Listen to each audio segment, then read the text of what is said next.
Hello friends, welcome to GS edu hub. आज के इस लेक्चर में हम क्लास 9 फिजिक्स के chapter number 11 work and energy का डिस्कशन करेंगे, जिसमें इस लेक्चर में हम वर्क से रिलेटेड सारे कंसेप्ट्स का डिस्कशन करेंगे। तो आइए वीडियो को शुरू करते हैं। टर्म वर्क को समझने से पहले हम ये देखेंगे कि ये टर्मिनोलॉजी वर्क हम कहाँ कहाँ यूज करते हैं। ये टर्मिनोलॉजी वर्क हमारे डे टू डे लाइफ में भी बहुत कॉमन है। इसको साइंस के साथ साथ ही हम अपने रोजमर्रा की जिंदगी में भी बहुत ज्यादा यूज करते हैं। For example,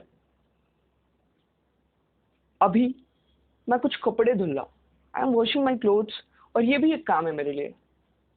I am arranging my data, मैं अपने डाटा को अरेंज कर रहा हूँ, ये भी मेरे लिए एक काम है सर। मैं कुछ और भी कर रहा हूँ पीसी पे, वो भी मेरे लिए एक काम है। आई एम कुकिंग फूड, मैं खाना भी बना रहा हूँ, उसको भी मैं काम कहता हूँ डे टू डे लाइफ में। और ऐसे ढेर से ढेर एग्जाम्पल हमारे सामने है जो मैं बार बार यूज करता हूँ सर, और इसे भी मैं वर्क कहने लगता हूँ। तो साइंस कहती है नहीं, I will provide you a definite definition जिसके तहत आप काम को काम कहेंगे और बाकी सारी चीजों को काम नहीं कहेंगे। अच्छा, अभी इस डेफिनेशन के मिलने के बाद आप सोचोगे कि कहीं कहीं हम बहुत ज्यादा एनर्जी का वेस्टेज करते हैं, बट वहां भी वर्क डन जीरो हो जाता है। कहीं कहीं एनर्जी का वेस्टेज करते तो हैं, बट काम निगेटिव भी हो जाता है। तो आज के इस चैप्टर में इतना एक्साइटिंग कंसेप्ट आपके सामने आने वाला है कि वर्क से रिलेटेड सभी टर्मिनोलॉजीज क्रिस्टल क्लियर होंगे आपके पास। तो आइए हम वर्क के साइंटिफिक डेफिनेशन पे आते हैं कि एक्चुअल में वर्क होता क्या है। लेकिन उससे पहले अगर आप चैनल पे नए हैं तो चैनल को सबसे पहले सब्सक्राइब करें, क्योंकि ये बस आपका चैनल है और आपके थ्रू ही ग्रो होगा। अपने सारे फ्रेंड्स के साथ शेयर करें ताकि ये एजुकेशनल कंटेंट सबके पास पहुंच पाए। और वीडियोस आने में जो कंसिस्टेंसी थोड़ी सी ब्रेक हुई थी वो कुछ एग्जामिनेशन पर्पजेस की वजह से। अभी एग्जामिनेशन चल रहे हैं मेरे, बट फिर भी मैं कंटिन्यूएशन में वीडियोस डालने की कोशिश करूंगा। और आज से कंटिन्यूसली एक प्रॉपर टाइम इंटरवल पे सारी वीडियोस आपके पास पहुंचेंगी। इसलिए चैनल को लाइक कर दें, वीडियो पसंद आए तो कमेंट में भी बताएं, लाइक करके भी बताएं, चैनल को सब्सक्राइब करके बाकी सारे फ्रेंड्स के साथ शेयर कर दें और अपने चैनल को ग्रो करने की ज्यादा से ज्यादा कोशिश करें। चलिए साइंटिफिक डेफिनेशन पे आते हैं। What is work? What is the scientific conception of work? इसको समझने से पहले हमको ये समझना होगा कि ये जो डे टू डे लाइफ में हम वर्क की टर्मिनोलॉजीज को यूज करते हैं ना, ये हर बार वर्क नहीं होती, कभी कभी हमारा भ्रम भी होता है।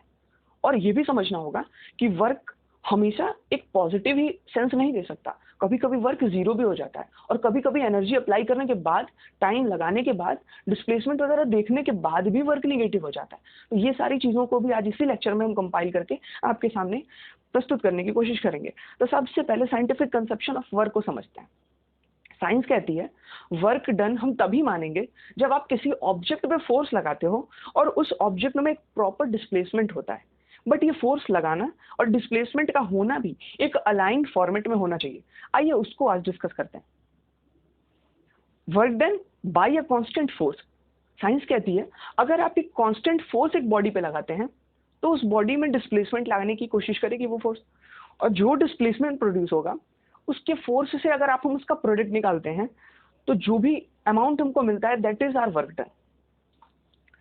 सो work done is equal to force which we are constantly applying into displacement which is occurring in that body. W is equal to F into S, where S is the displacement occurred in this body and F is the constant force which we had applied on that body. आइए इस चीज को और closely समझते हैं। देखिए इस concept को, ये सबसे बेसिक कंसेप्ट है वर्क का और इसको बहुत ही अच्छे से आज समझना है। देखिए कैसे, अगर मेरे पास, let me take a white page. हाँ देखिए, मेरे पास एक बॉडी दी हुई है जो कि एक प्लेन सरफेस पे रखी हुई थी। ठीक, इस बॉडी का मास मैं मान लेता हूं, बॉडी का मास है m। ओके, अब मैं क्या करूंगा सर, इस पे कुछ फोर्स अप्लाई करूंगा f का। मैंने फोर्स अप्लाई किया f का और ये बॉडी डिस्प्लेस होकर के कुछ यहां आ गई। ठीक, ये यहां से यहां तक डिस्प्लेस हो गई। Let me change the colour. ठीक, ये डिस्प्लेसमेंट हुआ इस बॉडी में जिसको मैं s मान लेता हूं। ठीक, मैंने कांस्टेंट फोर्स f का अप्लाई किया और ये बॉडी डिस्प्लेस होकर के s डिस्प्लेसमेंट शो करती है। अब इसका ये पोजीशन अगर x1 था तो ये अभी x2 पोजीशन पे आ गई है। अगर मैं डिस्प्लेसमेंट यहां से भी निकालना चाहूं तो ये x2 minus x1 will be the displacement, ऐसे भी देख सकते हैं। अब मैं वर्क डन की जब बात करूंगा सर, तो वर्क डन क्या होगा, जितना फोर्स मैंने लगाया और इनटू जितना डिस्प्लेसमेंट हुआ उस बॉडी में, that will be equal to that work done. इतना समझ में आते ही हमें साइंटिफिक कंसेप्शन ऑफ वर्क समझ में आया कि जब तक हम किसी बॉडी पे कांस्टेंट फोर्स लगाते हैं और वो बॉडी डिस्प्लेसमेंट शो करती है, उसकी क्वांटिटी को मेजर करते ही हम फोर्स एंड डिस्प्लेसमेंट का प्रोडक्ट लेते हैं और हमारे सामने वर्क नाम का एक टर्म प्रस्तुत होता है। मुझे लगता है धीरे धीरे करके आप साइंटिफिक अप्रोच ऑफ वर्क सीखना शुरू कर रहे होगे। तो मैं वर्क की बात करूंगा अगर, तो मैं कैसे कह सकता हूं, work done by a force acting on an object. किसी ऑब्जेक्ट पे अगर फोर्स एक्ट कर रहा है तो वर्क डन कितना होगा, it will be equal to the magnitude of force, जितना फोर्स हम कॉन्स्टेंटली उस बॉडी पे लगा रहे हैं उसके magnitude by the distance moved in the direction of the force.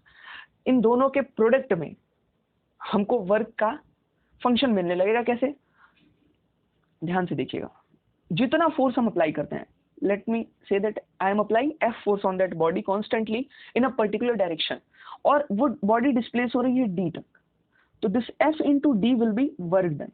ये क्या होगा सर, वर्क डन।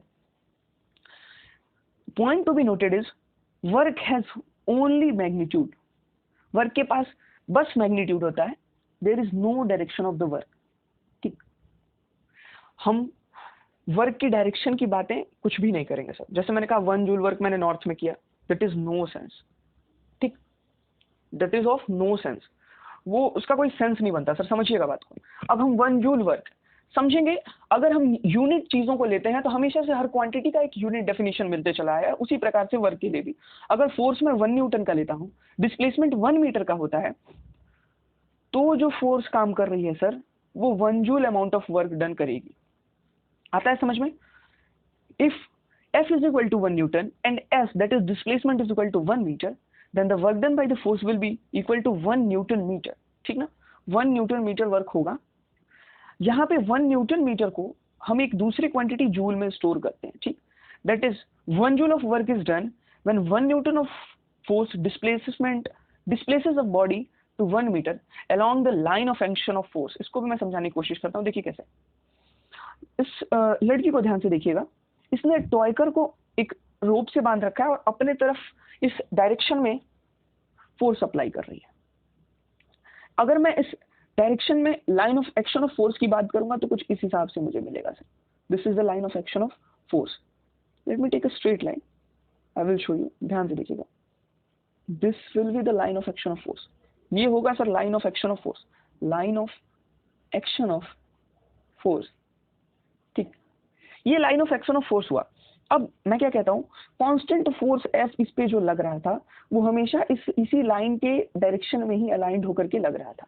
ठीक, डिस्प्लेसमेंट भी कुछ इसी पे हम देख रहे हैं, इसी line of action of force पे। जैसे x डिस्प्लेसमेंट हुआ तो F की बात करेंगे, F इज इक्वल टू क्या होगा सर, मास इनटू एक्सेलरेशन। इस बॉडी का मास देख लेंगे कितना है, इस बॉडी का एक्सेलरेशन देख लेंगे कितना है, वहां से हम F की जानकारी लेंगे और उसके बाद क्या करेंगे सर, उसके बाद हम वर्क डन निकाल लेंगे। Work done is equal to क्या होता है, फोर्स इनटू डिस्प्लेसमेंट। डिस्प्लेसमेंट का मेजरमेंट कुछ यहाँ पे, फोर्स का मेजरमेंट हमने यहाँ से सीखा, line of action of force के बारे में भी मैंने सिखाया, और फिर यहाँ से वर्क डन निकालना हमने साइंटिफिकली सीखा। मुझे लगता है यहाँ तक की चीजें आपके पास कुछ क्रिस्टल क्लियर कंसेप्ट के थ्रू जा रही होंगी। अच्छा आइए, वर्क डन कैसे पॉजिटिव, कैसे निगेटिव और कैसे जीरो होने लगता है, उससे पहले एक छोटा सा कंसेप्ट और डिस्कस करते हैं। For example, this was the toy car. ठीक, ये टॉय कार थी और ये लड़की ऐसे कुछ फोर्स लगा रही थी, आ रहा समझ में, this was the line of action of force. But her case में ऐसा हो ये पॉसिबल नहीं था, इसलिए मैंने एक दूसरा केस लिया कुछ इस प्रकार से। This girl is standing here and she is applying the force in this direction. Car का डिस्प्लेसमेंट कुछ इधर हो रहा है sir. Let me make her stand here. Beautiful drawing, appreciate me in comment. देखिए ध्यान से, ये फोर्स लगा रही है, फोर्स का डायरेक्शन इस दिशा में और डिस्प्लेसमेंट का डायरेक्शन कुछ इस दिशा में। Let me change the colour. देखिए ध्यान से, force is in this direction and displacement is in this direction. Let me note it, force और ये क्या है सर, डिस्प्लेसमेंट। तो यहाँ पे सर सीन थोड़ा सा चेंज होगा। क्या चेंज होगा उसको देखते हैं। पिछले केसेस में क्या हो रहा था सर, पिछले केसेस में कुछ इस प्रकार से हो रहा था कि जिस डायरेक्शन में फोर्स लगा रहे थे उसी डायरेक्शन में जो है डिस्प्लेसमेंट भी हो रहा था, बट यहाँ पे जिस डायरेक्शन में फोर्स लगा रहे हैं उस डायरेक्शन में नहीं हो रहा है, उससे थोड़ा सा अलग एंगल पे हो रहा है। मैं मान लेता हूँ उस एंगल को कितना है सर, थीटा एंगल है। ठीक, अगर हम आगे के कंसेप्ट आगे के क्लासेस में ये सीखेंगे कि वेक्टर अगर क्वांटिटी हमारे पास होती है, ठीक, तो उसको हम कैसे डिफरेंट डिफरेंट कंपोनेंट्स में ब्रेक कर पाते हैं। बट अगर अभी तक नहीं सीखा तो मैं आपको इजीली बस बता देता हूँ, यू कैन रिमेंबर इट। अगर वेक्टर v इस डायरेक्शन में है तो इसका ये बेस वाला component will be v cos of theta, ठीक, and this component will be v sin of theta, ठीक ना। ये v sin थीटा और ये v cos थीटा, ये वाला कंपोनेंट जो वर्टिकल कंपोनेंट है वो v sin थीटा और जो हॉरिजॉन्टल कंपोनेंट है वो v cos थीटा होगा। चलिए, अगर इतना समझ में आता है तो मैं इसको हटाता हूँ। देखिए, अब यहाँ पे इस डायग्राम में आप बताना, फोर्स यहाँ पे है और डिस्प्लेसमेंट यहाँ हो रहा है, ठीक। तो इस वाले पे अगर फोर्स देखूं मैं, इस लाइन पे अगर फोर्स देखूं, क्योंकि मैं पहले ही बता चुका हूँ कि फोर्स हमेशा कहाँ होगा sir, line of action of the force must be in same line of action of that displacement. तो डिस्प्लेसमेंट इधर हो रहा है तो इसी डायरेक्शन में तो कहीं फोर्स भी अप्लाई होना चाहिए। तो अगर हम इस डायरेक्शन में डिस्प्लेसमेंट की जब बात करेंगे तो फोर्स को भी इसी डायरेक्शन में हमको पाना होगा। और मैंने बताया जब वेक्टर कुछ इस डायरेक्शन में था जो कि थीटा एंगल पे इंक्लाइन था तो इसका ये कंपोनेंट कितना होता था सर, v cos थीटा। तो यहाँ पे अगर f है तो सर f cos थीटा हो जाएगा। क्या हो जाएगा सर, f cos थीटा।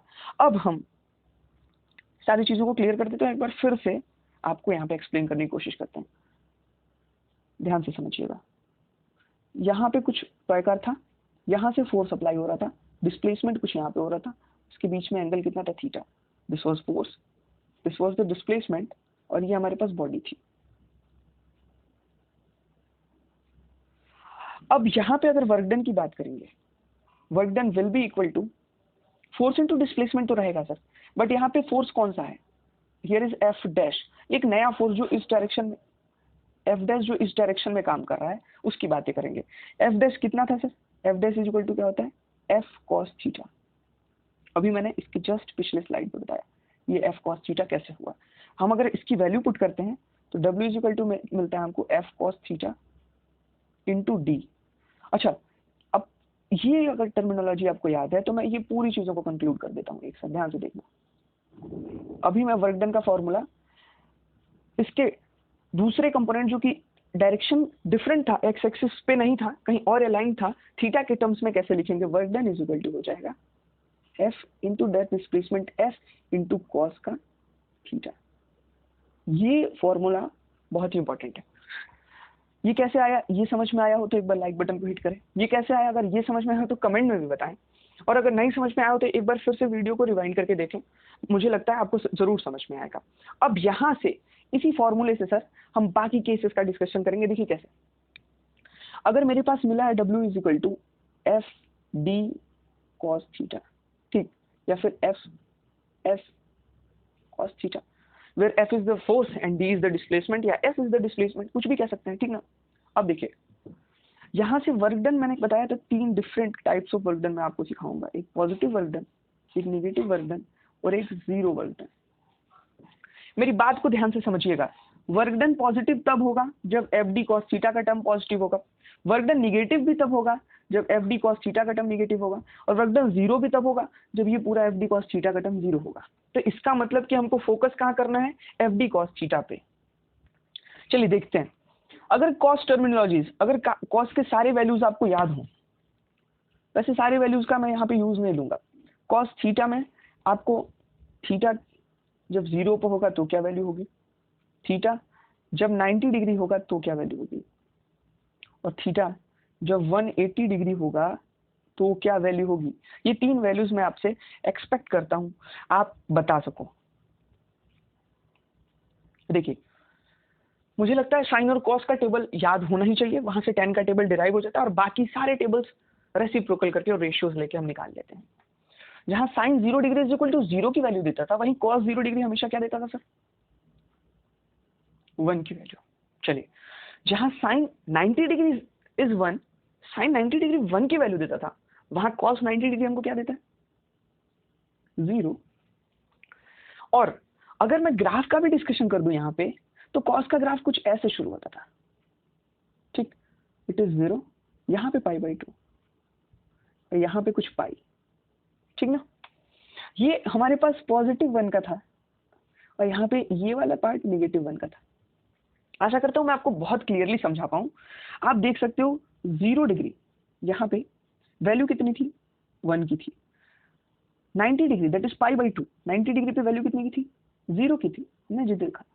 वैसे ही -1 की वैल्यू कब है sir, that is on pi, and pi is 180 degree, और 180 डिग्री पे वैल्यू कितनी है सर, -1। तो मैं वैल्यू अगर देखूं तो यहाँ -1 मिलती है।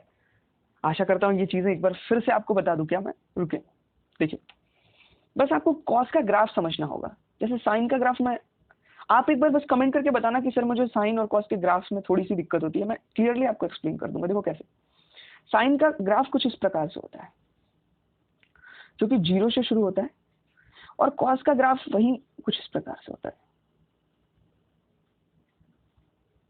जो कि इधर पीछे ऐसे होता है और इसका पीछे ऐसे होता है। ठीक, अब मैं समझाने की कोशिश करता हूँ आपको। देखिए, अगर कलर चेंज करके दिखाऊं, ये देखो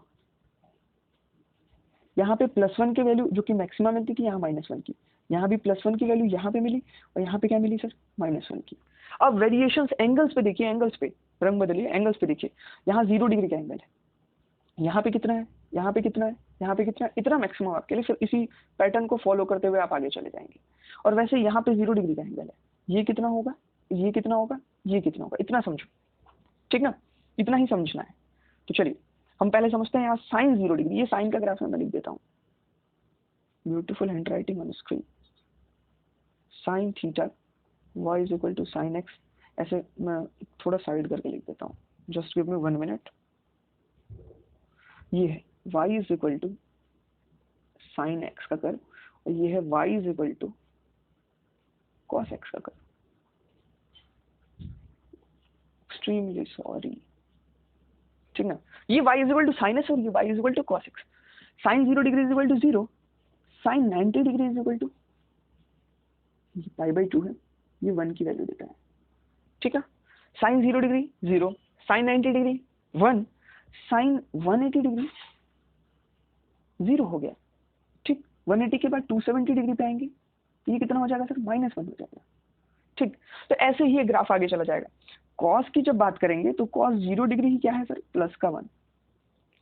कॉस 90 डिग्री क्या है सर, यहाँ पे 90 डिग्री अगर है, ये क्या है सर, 0। और कॉस पाई मतलब 180 डिग्री कितना है, -1। तो अब सारी वैल्यूज आपको कॉस की भी याद हो गई होंगी। एक बार फिर से मैं रिकॉल करा देता हूँ। वैसे इन सारी चीज़ों की इस लेक्चर में उतनी जरूरत नहीं थी, ये तो मैथ्स में रिक्वायर्ड था, बट मैंने बता दिया। कॉस 0 डिग्री आप कितना रखोगे सर, कॉस 90 डिग्री कितना रखोगे, और कॉस 180 डिग्री कितना रखोगे। कमेंट में बताना कि ये एडिशनल नॉलेज जो आपको मिली है ये क्या यूजफुल थी, अगले लेक्चर में भी ऐसे ही कुछ चाहिए होगा क्या। कॉस 0 डिग्री आपने बताया 1, कॉस 90 डिग्री आपने बताया 0, एंड कॉस 180 डिग्री आपने बताया -1। अब इसी तीनों चीज़ों का यूज करके FD कॉस थीटा, यहाँ पे इन चीज़ों को पुट करेंगे और चेक करेंगे कि कब पॉजिटिव बना रहा है, कब 0 वर्क डन हो रहा है और कब नेगेटिव वर्क डन हो रहा है। तो मुझे लगता है यहाँ से तो चीज़ें क्लियर हो गई होंगी, बट फिर भी मैं एक बार ऑफिशियली बता भी देता हूँ। देखो सबसे फर्स्ट केस क्या है हमारे पास, W is equal to FD cos theta.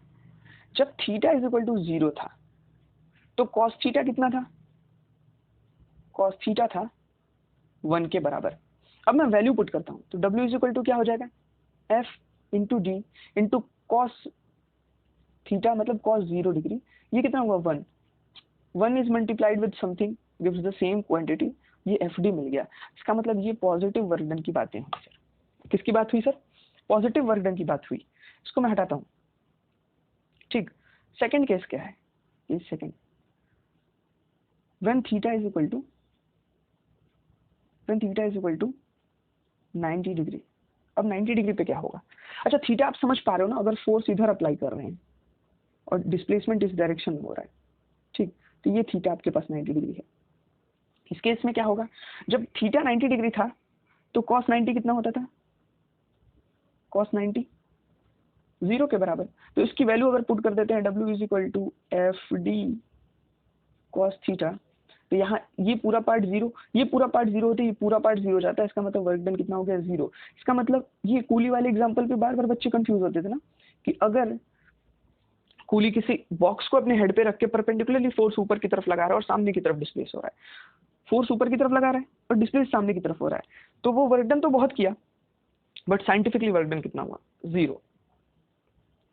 Third case को देखते हैं। थर्ड केस क्या है हमारे पास, जब थीटा इज इक्वल टू कितना है 180 डिग्री। ये भी समझ पाते हो गया, ये कैसे होता होगा, फोर्स अगर इधर लगा रहे हैं और डिस्प्लेसमेंट बट इसके अपोजिट डायरेक्शन में हो रहा है, ठीक ना। अगर आपसे कोई बलवान होगा उसको धक्का देने की कोशिश करो, वो फिर भी आपको पीछे की तरफ पुश करके लेके चला जाएगा। तो ये फोर्स इधर की तरफ लगा रहे हो, डिस्प्लेसमेंट दूसरे डायरेक्शन में हो रहा है, तो cos 180 डिग्री की वैल्यू कोई बताएगा, cos 180 डिग्री -1। जब इसकी वैल्यू हम W is equal to FD cos 180 degree रखते हैं तो क्या मिलता है, ये पूरी टर्मिनोलॉजी -1 की तरफ भागती है और फिर हमको क्या मिल जाएगा, W is equal to minus का FD, यहाँ पे निगेटिव वर्क डन की बात हुई। आशा करता हूँ ये तीनों कंसेप्ट बहुत ही अच्छे से समझ में आया होगा। अगर आया होगा तो कमेंट में जरूर मेंशन करके बताना कि सर आज मुझे ये तीनों डिफरेंट टर्मिनोलॉजीज, पॉजिटिव वर्क का, नेगेटिव वर्क का और जीरो वर्क का आसानी से समझ में आ गया। चलिए, तो कुछ क्वेश्चंस आपके एनसीईआरटी बुक में दिए हुए हैं, मैं उनको लाइन बाय लाइन डिस्कस नहीं करूंगा बट उसके सारे कंसेप्ट को आपके माइंड में जरूर फ्लो करने की कोशिश करूंगा। तो हम कब वर्क को कहते हैं कि आज साइंस के हिसाब से काम हुआ sir, when do we say that work is done, scientifically बताइएगा, कमेंट्स में जाकर के जरूर बताना कि हाँ आपको समझ में आया तो ये कैसे आया सर, वर्क होता कब है। मैं अभी वर्क की ही डिस्कशन कर रहा था। दूसरा क्वेश्चन है आपके पास, write the expression for work done when a force is acting on the object in the direction of its displacement. अगर फोर्स इसी डायरेक्शन में लग रहा है और डिस्प्लेसमेंट भी इसी डायरेक्शन में, फोर्स लग रहा है और डिस्प्लेसमेंट हो रहा है, तो इसके लिए आपको वर्क डन का एक्सप्रेशन लिखना होगा। कमेंट करके बताना सर ये मैं कर लिया। What is 1 joule of work, अभी मैंने डिस्कस किया था ये, तो आप बताया था मैंने कि अगर 1 न्यूटन का फोर्स 1 मीटर का डिस्प्लेसमेंट लाता है तो 1 न्यूटन मीटर का वर्क होता है, जिसको हम जूल में एक्सप्रेस कर देते थे। ये भी समझ में आया होगा। क्वेश्चन नंबर 4 क्या है, a pair of bullocks exert a force of 140 Newton on a plow. The field being plowed to 15 meter. How much work is done in plowing the length of the field? मुझे लगता है कि बहुत आसान सा concept है। Force apply हो रहा है, उसकी वैल्यू दे रखी है और ये प्लाउ जितना फोर्स अप्लाई कर रहे हैं आपको बताया और कहाँ से कहाँ तक मूव कर गया ये भी बता दिया। तो डिस्प्लेसमेंट भी दे रखा है, फोर्स भी दे रखा है। मुझे लगता है W is equal to FD छोटे बच्चों को भी आता होगा। यहाँ से आप प्रोडक्ट करते ही इसके भी आंसर को कमेंट बॉक्स में जरूर कमेंट करेंगे। चलिए, अगर यहाँ तक ये समझ में आया, एक और क्वेश्चन आपके पास है, अगर 7 न्यूटन का फोर्स एक्ट करता है किसी ऑब्जेक्ट में और उसको 8 मीटर तक डिस्प्लेस कर ले जाता है। ध्यान से देखिएगा, 7 न्यूटन का फोर्स लग रहा है और 8 मीटर का डिस्प्लेसमेंट हो रहा है, तो force is equal to F into D. आप एक बार चेक करना यहाँ वर्क डन कैसा होता है और मुझे कमेंट करके बताना कि आपको चीजें समझ में आ रही हैं कि नहीं। सिमिलरली एक क्वेश्चन आपको यहाँ पे भी दे रखा है, 5 न्यूटन का फोर्स एक्ट करता है किसी ऑब्जेक्ट में और वो डिस्प्लेस हो जाता है 2 मीटर से, तो बताइए कि कितना हुआ वर्क डन। तो work done is equal to होता क्या है sir, F into D, that is force कितना है 5 न्यूटन, डिस्प्लेसमेंट कितना है 2 मीटर, इसका मल्टीप्लीकेशन करते हैं तो हमको कितना मिल जाता है सर 10 जूल का। आई थिंक सो ये समझ में आता है। तो अगर आज का लेक्चर आपको पसंद आया हो सर, अपने चैनल पे अगर आप अभी तक बने हैं तो वीडियो देखने के लिए आपको दिल से धन्यवाद। प्लीज इस वीडियो को जितने लोगों के साथ हो सके उसके साथ शेयर करिए। अपने इस चैनल GS Edu Hub को जरूर सब्सक्राइब करें। सब्सक्राइब करने के साथ ही साथ थोड़ा सा कमेंट्स में मेरी एनर्जी को भी बूस्ट करने की कोशिश करें, ताकि मैं अपने इस एग्जाम टाइम में भी चाहता हूं कि हाँ ये चैनल की कंटिन्यूटी बनी रहे, आप लोगों से एक जो बॉन्डिंग हो रही है वो भी बना रहे। तो इसलिए चैनल को सपोर्ट करें, अपने फ्रेंड्स के साथ शेयर करें। कंटेंट पसंद आए तो मुझे कमेंट करके बताएं कि sir class 8th 9th 10th में आपको कौन से चैप्टर में प्रॉब्लम होती है। मैं उसकी वीडियो तुरंत चैनल पे अपलोड करने की कोशिश करूंगा। नेक्स्ट वीडियो कोशिश करूंगा जितने नंबर ऑफ कमेंट्स होंगे जिस वीडियो पे उसी की आए। और अगर ये समझ में सब कुछ आ रहा है तो एक वर्क और कर दो ना, इसमें ना ज्यादा फोर्स लगाना है और ना ज्यादा डिस्प्लेस करना है। हल्का सा अंगूठा को डिस्प्लेस करके जो लाइक बटन है उसको ब्लू कर दो, जो सब्सक्राइब बटन है उसको रेड से व्हाइट कर दीजिए हिट करके, और उसके बगल में जो घंटे का आइकन है उसको प्रेस करके तुरंत उसको नोटिफिकेशन टू ऑल पे प्रेस कर दीजिए, ताकि आपके चैनल की वीडियोस जब तुरंत अपलोड हो सबसे पहले नोटिफाई आप हो। Thank you for watching GS Edu Hub। अगर चैनल पसंद आए तो सब्सक्राइब करके कमेंट में कुछ ऐसा लिखिए ताकि मेरी एनर्जी हमेशा के लिए बनी रहे। Thank you so much.